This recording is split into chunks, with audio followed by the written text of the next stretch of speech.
Hello friend, स्वागत है आपका हमारे यूट्यूब चैनल डिजिटेक सेलेस में। फ्रेंड, हमने अपने चैनल पर कुछ दिन पहले एक वीडियोस बनाई थी शादी अनुदान योजना को लेकर के। तो फ्रेंड, शादी अनुदान योजना क्या होती है और इसमें किस तरह से जो है लड़कियों को लाभ दिया जाता है। जिस भी लड़की की शादी हो जाती है उसके परिवार में उसके माता पिता या गार्जियन अगर शादी अनुदान योजना में फॉर्म को फिल करते हैं तो उस परिवार को उस लड़की की शादी के लिए जो उसमें खर्चे किए गए हैं और ये फॉर्म शादी के 90 दिन पहले और शादी के 90 दिन बाद भी अप्लाई किया जा सकता है। तो इसमें 20,000 रुपए की धनराशि जो गवर्नमेंट देती है।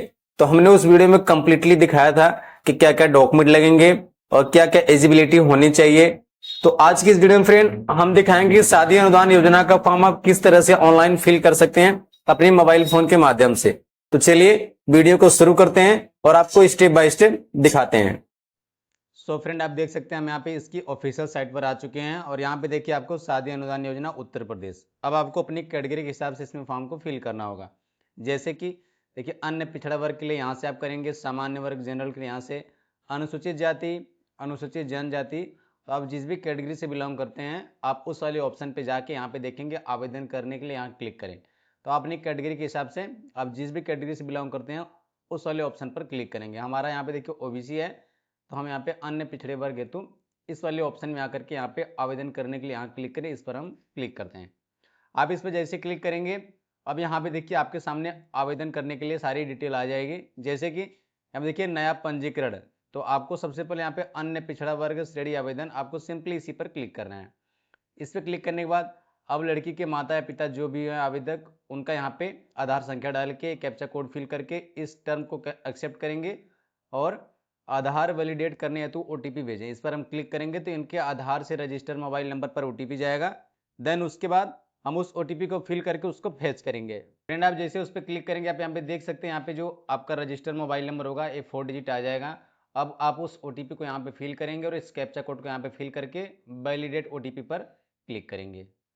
फ्रेंड, आप जैसे ओटीपी वैलिडेट पे क्लिक करेंगे इसके बाद देखेंगे यहाँ पे एक ऑप्शन आएगा आवेदक का विवरण। आपको पेज को यहाँ पे स्क्रॉल करना है और पेज को स्क्रॉल करने के बाद आवेदक की सारी डिटेल यहाँ पे आ जाएगी। बाकी कुछ हमें फिल करना होगा, जैसे कि इनका नाम केयर ऑफ आ जाएगा, इनका जेंडर आ जाएगा, जन्म तिथि आ जाएगी, एड्रेस आ जाएगा। अब हमें यहाँ पे इनका जो है जनपद सेलेक्ट करना होगा, यानी कि हमारा जो जिला होता है, और यहाँ पे जो विधानसभा है उसको हमें सेलेक्ट करना होगा। तो हमने इसको सेलेक्ट कर लिया।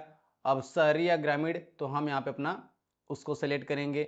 बाकी इसके बाद तहसील पूछा जा रहा था हम यहाँ पे तहसील सेलेक्ट करेंगे। विकास खंड पूछा जा रहा था हम यहाँ पे विकास खंड सेलेक्ट करेंगे।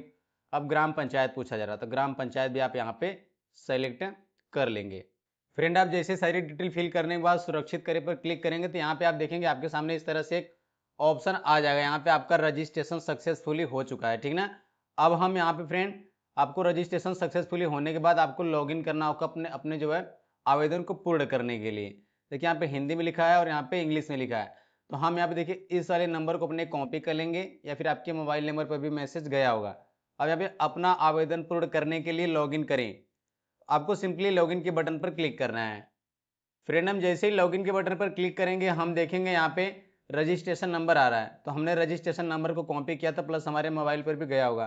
तो हम उस रजिस्ट्रेशन नंबर को यहाँ पे फिल करेंगे और इसके बाद ये जो कैप्चा कोड शो करा सेम कैप्चा कोड यहाँ पे हम जो डाल देंगे एंड इसके बाद रजिस्टर मोबाइल पर ओटीपी भेजें।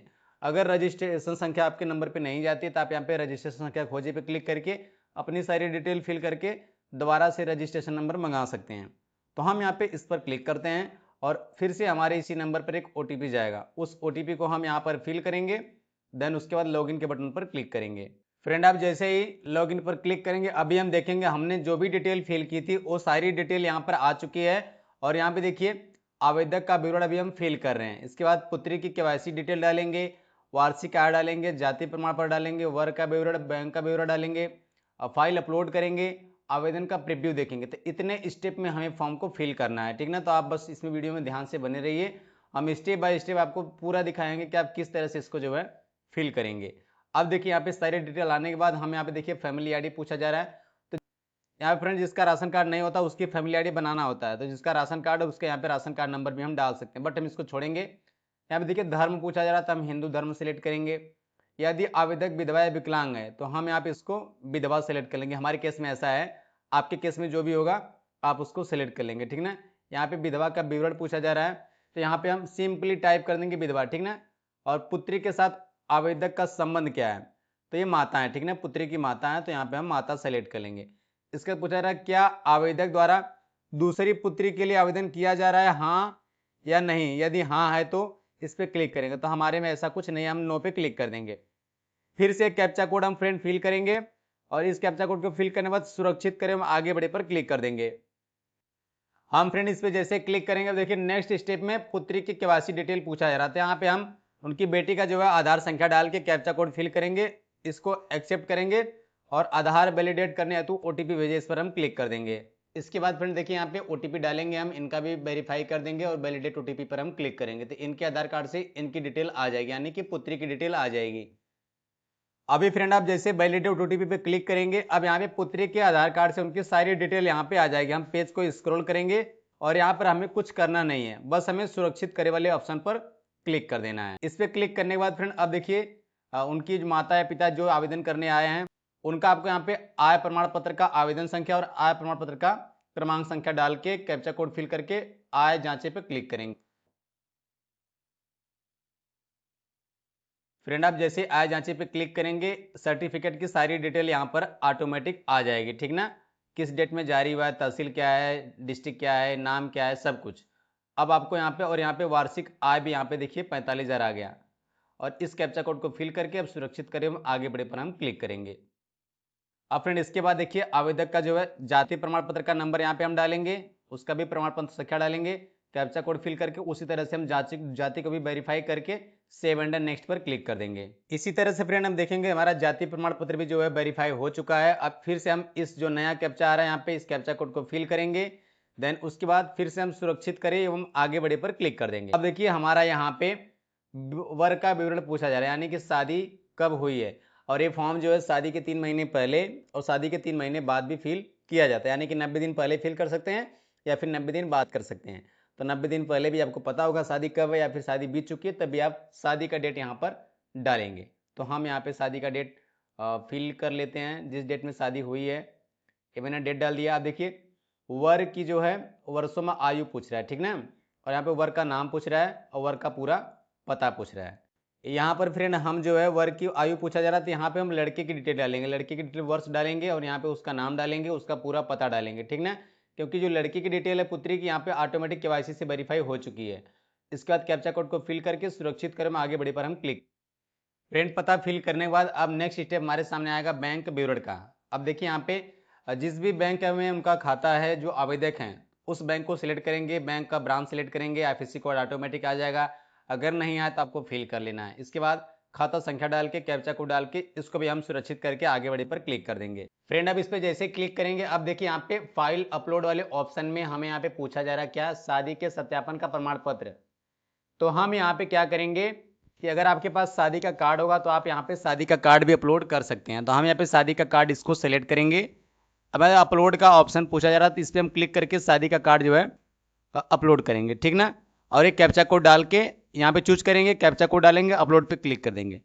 इसके बाद बैंक का पासबुक यहाँ पे हम सेलेक्ट करेंगे और उसको भी अपलोड कर देंगे। अपलोड का जो साइज है वो पीडीएफ में होना चाहिए और 50 से 200 केबी के बीच में होना चाहिए। और साइज को कैसे सही करना है ये मैं वीडियो के लास्ट में आपको दिखा दूंगा। तो मैं इन दोनों को अपलोड कर लेता हूँ। हम यहाँ पे शादी कार्ड को भी अपलोड करें, तो मैं अपलोड वाले ऑप्शन पे जाऊँगा और यहाँ पे शादी कार्ड फाइनल इसको हम सिलेक्ट करेंगे, ओपन पे क्लिक करेंगे और ये कैप्चा कोड यहाँ पे जो शो कर रहा है सेम कैप्चा कोड यहाँ पर हम फिल करेंगे। देन उसके बाद हम यहाँ पे अपलोड का जो बटन दिखाई दे रहा है इस पर हम क्लिक करेंगे, तो हमारा शादी का कार्ड जो है इसमें अपलोड सक्सेसफुली हो जाएगा। देखिए फ्रेंड यहाँ पे हमने एक बार पहले अपलोड कर दिया था, तो ये बोल रहा है कि आप अपलोड ये रिप्लेस करना चाहते हैं, तो हम ओके पे क्लिक कर देंगे और सिंपली हमारा फिर से वही वाला फाइल इसमें अपलोड हो जाएगा। तो आप जब इसमें पहली बार अपलोड करेंगे तो यहाँ पे आपका इजीली जो अपलोड हो जाएगा। देखिए इस तरह से फाइल सफलतापूर्वक सेव कर दी गई है। अब हम यहाँ पे जो है बैंक पासबुक डाउनलोड अपलोड करेंगे, तो हम यहाँ पे देखिए यहाँ पे पासबुक हमने सिलेक्ट कर लिया, ओपन मैंने क्लिक कर लिया। जैसा कैप्चा कोड शो कर रहे हैं यहाँ पे सेम कैप्चा कोड यहाँ पे हम इसको फिल कर लेते हैं। देन उसके बाद हम अपलोड पासबुक पर भी क्लिक करेंगे, तो हमारा पासबुक भी यहाँ पे अपलोड हो जाएगा। इसके बाद हम सुरक्षित करें हम उस पर क्लिक करेंगे। देखिए यहाँ पे फाइल सफलतापूर्वक सेव की गई। अब हमें सुरक्षित करें आगे बढ़े पर क्लिक कर देना है। फ्रेंड दोनों फाइल अपलोड होने के बाद देखिए फिर से हमें इस कैप्चा कोड को जो है दोनों में सेम कैप्चा कोड आ रहा है, इसको फिल करके सुरक्षित करें आगे बढ़े पर हम क्लिक करेंगे। इसके बाद हम देखेंगे हमारे सामने आवेदन का पूरा प्रीव्यू आएगा। प्रीव्यू आने के अभी तक हमने जो भी डिटेल फिल की है वो सब हमें यहाँ पे मिलाने के लिए आएगा। देखिए यह प्रीव्यू मात्र आवेदन पत्र जाँच हेतु है और कृपया भली भांति परीक्षण करने के उपरांत ही फार्म को सबमिट करें। तो हम यहाँ पे इसको बहुत ही सावधानी के साथ इसको मिला लेंगे, कोई भी दिक्कत इसमें ना होने पाए, क्योंकि कोई भी इसमें दिक्कत होगी अगर हम सबमिट कर देंगे तो बाद में करेक्शन फिर नहीं हो पाएगा। तो आपको इस फॉर्म को अभी तक आपने जो भी डिटेल फिल की वैसे तो आधार कार्ड की डिटेल ऑटोमेटिक ले लिए, स्पेलिंग अगर आपका कुछ मिस्टेक है उसको सही कर लीजिएगा। आय जाति आपका सब कुछ वहाँ पे वेरीफाई हो ही चुका है, तो आप इसको पूरा मिला लीजिएगा। तो ये पूरा फॉर्म हमारे सामने आ जाता है। देखिए पुत्री का फोटो आ गया और यहाँ पे इनकी माता जी का फोटो आ गया, क्योंकि आवेदक यही है तो यहाँ पे हो सकता है आप जिसका आप करेंगे उनके फादर का हो तो फादर का नाम यहाँ पे आ सकता है। बैंक डिटेल आप यहाँ पे देख सकते हैं, मिला सकते हैं सब कुछ। यहाँ पे देखिए व्यू मैरिज सर्टिफिकेट या कार्ड, हमने जो कार्ड अपलोड किया है आप यहाँ पे देख सकते हैं, इसको दोबारा से इनका पासबुक देख सकते हैं। ये सब हमारा इस तरह से रहेगा। देन उसके बाद हम इसको यहाँ पे क्लिक करेंगे और इस कैप्चा कोड को यहाँ पर हम फिल करेंगे और यहाँ पे फिर से फाइनल सेव वाले बटन पर हम क्लिक करेंगे, ठीक ना। या फिर अगर आपका कुछ करेक्शन करना हो तो आप यहाँ पे इसको फिल करने के बाद कैप्चा कोड संशोधन करे पर क्लिक करेंगे तो आपका वहाँ पे सब सही होने लगेगा। तो हम यहाँ पे फाइनल सेव करे पर क्लिक कर देते हैं। आप इस पर जैसे क्लिक करेंगे यहाँ पे आप देखेंगे पूछा जा रहा है कि आप फाइनल सबमिट करना चाहते हैं, क्योंकि इसके बाद आप कुछ करेक्शन नहीं कर पाएंगे। तो हमने सब कुछ सही है तो हम यहाँ पर ओके पर क्लिक करेंगे। फ्रेंड उस पर क्लिक करने के बाद देखिए यहाँ पे आपके सामने फिर से यहाँ पे सब कुछ आ जाएगा, आपका वहाँ पे सब कुछ सबमिट हो चुका है। आप यहाँ से अब कुछ कर नहीं पाएंगे। अब आपने जो डिटेल सब फिल की है उसके लिए आप यहाँ पे इसको प्रिंट वाले ऑप्शन पर क्लिक करके इसको आप प्रिंट करके अपने रिकॉर्ड के लिए सेव कर लेंगे। सबसे पहले इसको सेव करके रख लेता हूँ। फ्रेंड इसको सेव करने के बाद आप इसको रख लेंगे। देन उसके बाद हम यहाँ पे फिर से क्या करेंगे कि हम इसकी इस वाली फिर से साइट पे मेन वाली साइट पर आएंगे और यहाँ से इसका आप स्टेटस अगर ट्रैक करना चाहें तो आप इसका स्टेटस भी ट्रैक कर सकते हैं, ठीक ना। देखिए यहाँ पे भी अगर आप फिल कर रहे हैं बाद में कोई एरर आ जाता तो आप फिर से इसको लॉगिन कर सकते हैं, या फिर आपका आवेदन पूर्ण नहीं हुआ तो आप वहाँ से उसको फिर से पूर्ण कर सकते हैं, या फिर से प्रिंट आउट निकालना चाहते हैं तो आप यहाँ पे आवेदन प्रिंट करे पे क्लिक करेंगे और यहाँ से आप फिर से देखिए रजिस्ट्रेशन नंबर डालेंगे, OTP डालेंगे और आपका फिर से आप उसको जो है प्रिंट कर लेंगे। तो हम यहाँ पे क्या इसका स्टेटस हमें ट्रैक करना है, आप बार बार इसका स्टेटस ट्रैक करते रहेंगे। तो आवेदन पत्र की स्थिति पर हम क्लिक करेंगे और यहाँ से हम रजिस्ट्रेशन नंबर को फिल करते हैं, ठीक ना। तो हम यहाँ पे रजिस्ट्रेशन नंबर कॉपी किए तो उसको फिल करके इस कैप्चा कोड को डाल के रजिस्टर नंबर पर OTP भेजे, इस पर क्लिक करके OTP डालेंगे तो इसका जो स्टेटस होगा हमारे सामने आ जाएगा। और देखिए यहाँ पे इस फॉर्म में दिखाई दिए बताया गया है कि इसकी जो हार्ड कॉपी है अगर आप नगरीय क्षेत्र से हैं तो आप यहाँ पे संबंधित उप जिलाधिकारी के पास जमा करेंगे। अगर आप ग्रामीण क्षेत्र से तो यहाँ पे आप खंड विकास अधिकारी के पास इसको जमा करेंगे, वो भी 7 दिनों के अंदर आपको जमा कराना होगा, ठीक है फ्रेंड। तो आपको यहाँ पे 7 दिनों के अंदर इसके साथ जो भी डॉक्यूमेंट आपको लगानी हो वाली वीडियो आप पुरानी देख लेना। उसमें आपको माता की पासबुक और उनका आधार कार्ड, आय और जाति और पुत्री का आधार कार्ड, शादी का कार्ड, ये सब डिटेल आपको जो वहाँ पे प्रिंट करवा करके आपका जो डॉक्यूमेंट होगा और इस जो स्लिप है इस स्लिप को भी प्रिंट करवा करके और यहाँ पे जो आवेदक होगा यहाँ पे देखिए आवेदक का यहाँ पे हस्ताक्षर या फिर अंगूठा जो भी करते हैं आपको करवा करके आपको उसको जो है सबमिट कराना होगा। तो बस फ्रेंड यही था जो है शादी अनुदान योजना का फॉर्म फिल करने का कंप्लीट प्रोसेस। और इससे रिलेटेड अगर आपका कुछ और कंफ्यूजन होगा तो आप मुझे कमेंट बॉक्स में पूछ सकते हैं।